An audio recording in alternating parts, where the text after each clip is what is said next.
Welcome to the e-learning program for temperature. After completing this module, you will be able to recall that temperature and heat are different things, recognize the different measurement scales, describe how temperature can be measured, explain the basic electronic measurement principles, explain the construction of an industrial thermometer.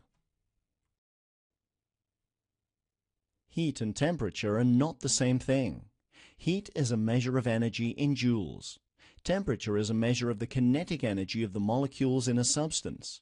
Two substances can have the same heat energy applied, joules, but will result in different temperatures. It takes 420 joules to raise a kilogram of steel by 1 Celsius. It takes 3,900 joules to raise a kilogram of seawater by 1 Celsius. Adding 1 kilogram of steel at 100 degrees centigrade to 1 kilogram of seawater will raise the temperature of the water by only 11 degrees. It was not until 1724, when Daniel Gabriel Fahrenheit developed his scale using mercury thermometers, that scales were generally adopted. In 1742, Anders Celsius proposed a scale of 100 at the boiling point of water and 0 at the melting point of ice. The scale which uses his name is now the reverse of this. The scales used today are Celsius, centigrade measured in degrees, and Fahrenheit, also measured in degrees. Absolute temperature-based measurements are made in Kelvin or Rankine. Kelvin is the SI unit of temperature and not measured as degrees, so 100 degrees centigrade is 373.15 Kelvin, the boiling point of water. The oldest methods of measuring temperature depended on the expansion of liquids and sometimes gases in closed containers. This is possibly still the most common method of measuring temperature with a liquid contained in a glass tube. Modern thermometers use alcohol, which, although less consistent than mercury, is far less dangerous. Metal thermometers can also be made in the same way, normally with a dial to indicate the temperature. Bimetal thermometers are very common in the process industries, not for continuous measurement, but as a test point for intermittent reading by an operator. Bimetal thermometers use the fact that metals expand at different rates to produce a twisting motion which can then be displayed on a dial. It is in the area of electronic measurements that the rest of this training module will concentrate. Infrared is a portion of the light spectrum which is emitted from hot objects. Unfortunately, every material emits a different amount of light for any given change in temperature. There are two basic methods of measuring temperature electronically. The oldest is known as a thermocouple. The second method uses the change in resistance of some material, usually a metal. We will now look at both of these technologies in more detail. Thermocouples are the oldest method of measuring temperature electronically. Two different, dissimilar metals are joined together at one end to produce a small voltage when measured at the other end of the wires, which is proportional to the difference in temperature between the tip and the open ends of the wires. By holding the open end of the wires at a constant temperature, the temperature of the closed end can be measured. Modern instruments accurately measure the temperature of the open reference point to calculate the temperature at the closed tip of the thermocouple. The thermocouple is not affected by difference in temperature along the wires. It gives a voltage output proportional to the difference in temperature between the tip and reference, and only the tip and the reference. Thermocouples come in a huge array of international and national standards, each with its own color coding for the two conductors. Perhaps the most common type in general use is the type K thermocouple, shown at the top of the diagram. It is not necessary to learn any of these color codes. It is enough to know that they exist and that different standards exist. The international color coding scheme is becoming much more common. One common mistake which can be made with thermocouples is in extending the lengths of the connecting cables. If the cable is extended using standard copper cables, then the reference point is now at the point where the copper connects to the thermocouple cable. This may be some distance from the final measurement point. To avoid the error, a compensating cable should be used which takes the reference point all the way back to the final measurement point. This ensures that the reference junction temperature is measured accurately. A better solution is to convert the thermocouple voltage to a robust plant signal as close to the measurement point as possible. One way to do this is to use a head-mounting transmitter in the sensor assembly. Resistance thermometers rely on the fact that everything changes its electrical resistance with temperature. Metals increase in resistance as the temperature increases. This is known as a positive temperature coefficient. When looking for the ideal resistance thermometer, two things are important. They should have a very linear relationship between temperature and resistance. This relationship should not change significantly over time. The best material for this is platinum, which also has the added advantage of being mechanically robust. The platinum resistance thermometer, or PRT, is available in two basic forms. The older and more expensive of the two is a wire-wound resistor made from a fine coil of very thin platinum wire. This is then covered in a ceramic substance for protection. This is still popular as it offers a better degree of stability over a larger temperature range. More modern devices derived from the manufacture of semiconductors are made by etching a resistor on a ceramic base material. These thin film devices are smaller and contain much less of the valuable platinum. Unlike the thermocouple, there are a number of ways to connect a PRT in a circuit. If only two wires are used, then the connecting wires will add resistance to the circuit, giving an error in the temperature measurement. This may be fine if the user is only interested in reading relative changes in temperature. If three wires are used, and they are exactly the same, then the resistance of the connecting wires can be eliminated. The best connection method, and one which is essential if the wires are to run any distance greater than 1 meter, is to connect 4 wires to the PRT to totally eliminate any effects from the connecting wires. Put very simply, the differences in performance between the PRT and the thermocouple are about accuracy and range of operation. The PRT is the most accurate method of measuring temperature, but its useful measuring range is limited. The thermocouple is cheap and easy to manufacture, with many types having a surprisingly large operating range, all at the expense of the high accuracy which can only be found in the PRT. It is also true that the bare sensors have very different speeds of response to temperature changes. A bare thermocouple will respond to a change in temperature much faster than either a thin film PRT, which is quick, or a wire-wound PRT, which is much slower. In process applications where the sensor is built into an industrial thermometer and will most often be inserted into a Thermowell, the differences in speed of response are much less apparent and for most applications irrelevant. Both types of sensor have classes of accuracy. The highest accuracy sensors most closely match the perfect curve of their sensor type. Lower quality sensors are normally a little cheaper and often good enough. In this section, we take our basic understanding of how temperature can be measured and look in more detail into the construction of an industrial thermometer. The sensor element, either a thermocouple or PRT, forms the active measuring part of a measuring inset.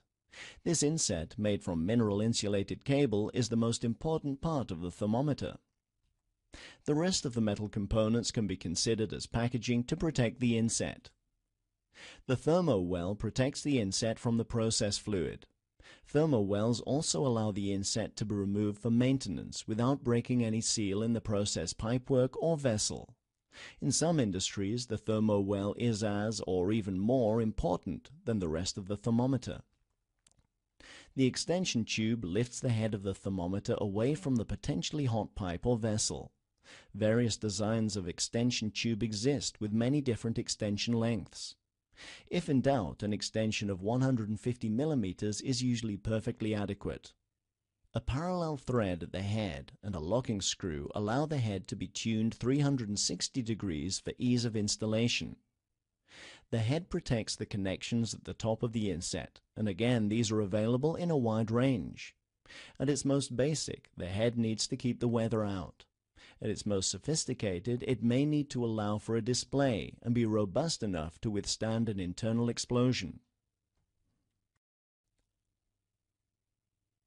Mineral insulated cables are used to provide strength and high temperature stability for the inset. The outer sheath is stainless steel and the inner insulation is magnesium oxide in either a powder or solid ceramic form. The mineral insulated cable chosen to manufacture the inset plays a vital role in both the accuracy and stability of the inset. ABB cables are manufactured to the highest standards in many different combinations of conductors and diameters.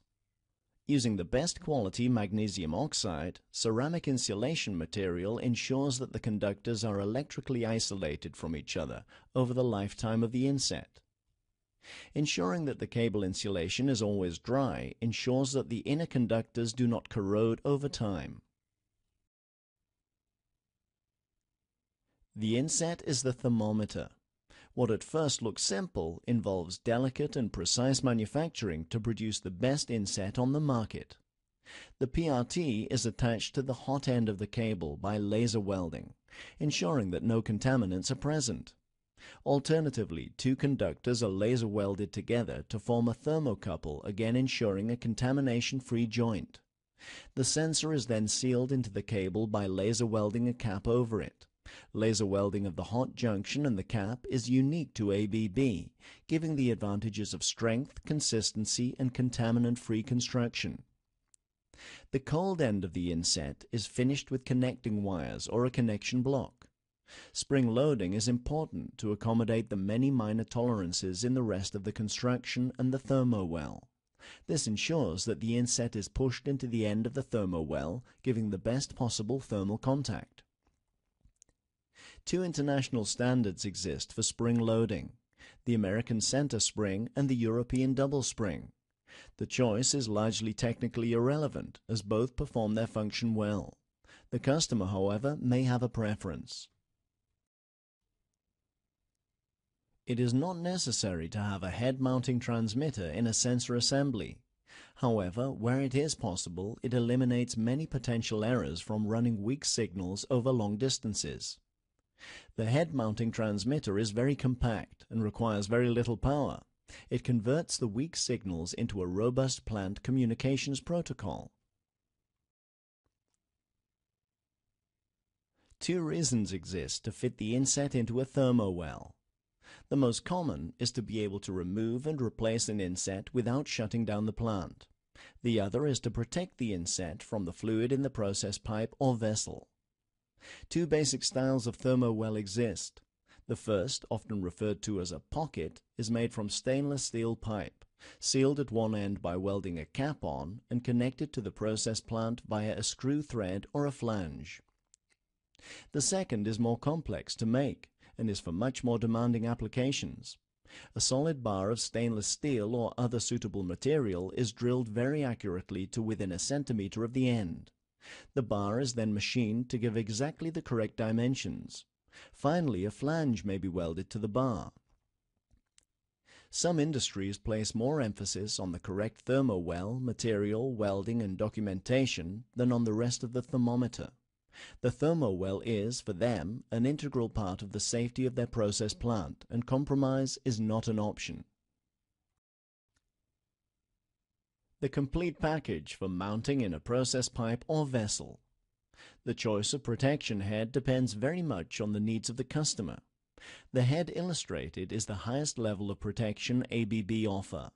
This head is designed for explosion-proof protection in hazardous areas, but is also useful for areas where its strength would be important. For many applications, a much more simple and consequently cheaper design of head is perfectly adequate. Hazardous area protection is a large subject which applies to all instrumentation.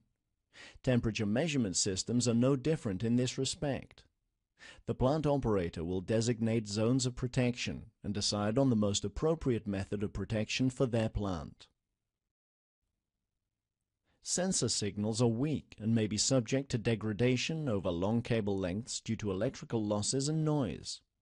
The output from a thermometer assembly will depend on whether or not the customer chooses to have a head-mounted transmitter installed.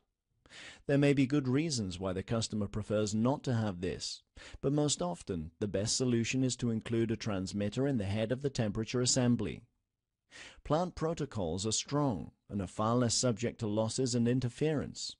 Converting the weak signals as close as possible to the sensor element is often the best option. Temperature transmitters are used in 3 different ways. First, head-mounted, direct-mounted on a sensor. Second, rail-mounted, mostly stored in a cabinet and connected to a sensor. Third, field-mounted. When a sensor cannot have a head-mounted transmitter, mounting the transmitter in an accessible place within a short distance from the sensor is a good compromise. Let's summarize everything in a checklist before moving on to other topics. So, what have you learned so far? Recall that temperature and heat are different things. A simple physical fact that different materials change in temperature as the result of different amounts of heat energy being applied to or taken from them. Recognize the different measurement scales. Most of the world talks of temperature in centigrade or Celsius. However, the Fahrenheit scale is still common, particularly in North America. Describe how temperature can be measured.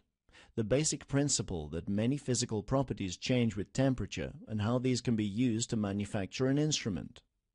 Explain the basic electronic measurement principles, PRT or PRTs, and thermocouples, knowing the difference and knowing where they have advantages and disadvantages. Explain the construction of an industrial thermometer, a basic understanding of all the components that go together to make an industrial thermometer.